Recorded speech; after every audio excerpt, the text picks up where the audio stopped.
Hey everyone, welcome back to this creative space. Today we're talking about caffeine addiction. Many of us rely on caffeine to get through the day, but can it become a problem? Let's dive into what caffeine addiction really is, how it works, and how you can manage it. What is caffeine addiction? Now, we all know caffeine can help us stay alert and focused, but some people develop a tolerance, needing more and more caffeine to get that same boost. This can eventually turn into dependence. Caffeine addiction happens when we find it hard to cut back, even if we want to, and start experiencing withdrawal symptoms that disrupt our daily routines. Caffeine addiction isn't officially classified as a substance use disorder in the DSM-5, which is a primary guide for mental health professionals, but it does list caffeine-related disorders that highlight the need for more research. This means there's still debate about how serious caffeine addiction can be. Let's talk science for a second. Caffeine works by blocking adenosine receptors in the brain. Adenosine is a chemical that builds up throughout the day, making us feel sleepy. Caffeine blocks this process, giving us that energy boost. But over time, our bodies adapt by creating more adenosine receptors, which can lead to tolerance. That's why people often need more caffeine over time to feel the same effects. So, how do you know if your coffee habit has become a dependency? Here are some signs of caffeine addiction. Needing more caffeine for the same effect. Feeling like you can't function without it.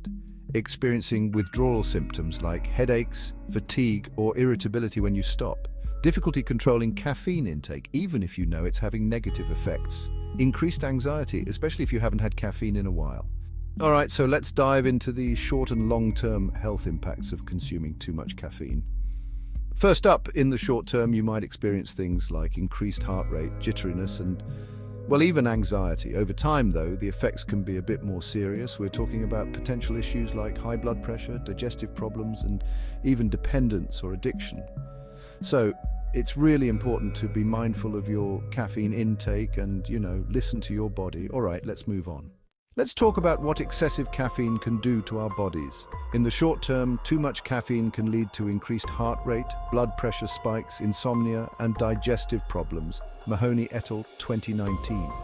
Over time, chronic caffeine use has been linked to issues like acid reflux, cardiovascular problems, and an increased risk of type 2 diabetes. Wasef et al. 2017. If you already have conditions like anxiety or insomnia, caffeine could make these issues worse.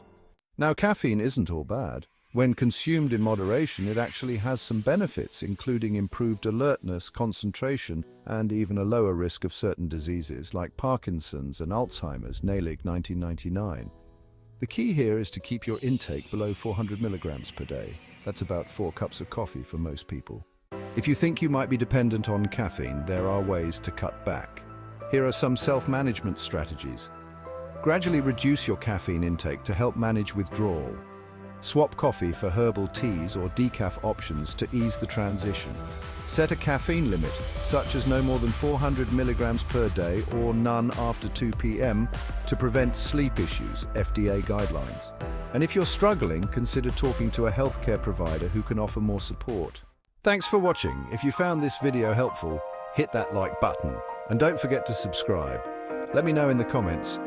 What's your go-to caffeine fix and how much do you have each day? See you next time.